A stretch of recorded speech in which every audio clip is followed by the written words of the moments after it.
Hi, I'm Alicia Pottinger from the ALP Law Firm, where we're your family's law firm.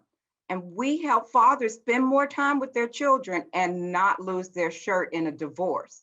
I'm here to talk about spousal maintenance, which is also commonly known as alimony. In Texas, there are two types of spousal maintenance. One, the temporary spousal maintenance, and the other, the post-divorce spousal maintenance. The length of time that the spousal maintenance is going to be will depend on how long you've been married.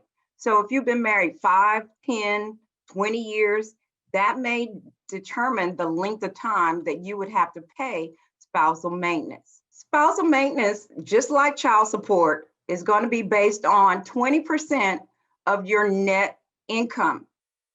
The reason for that is so that the thing in the marriage or the finances in the marriage will stay a status quo.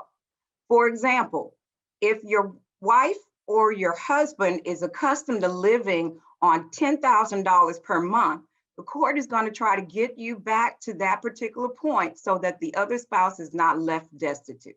Now, one of the things that you need to be aware of before you get a divorce is that spousal maintenance could be for a lifetime. If you have a spouse that is disabled, the courts may order you to pay spousal maintenance for a lifetime.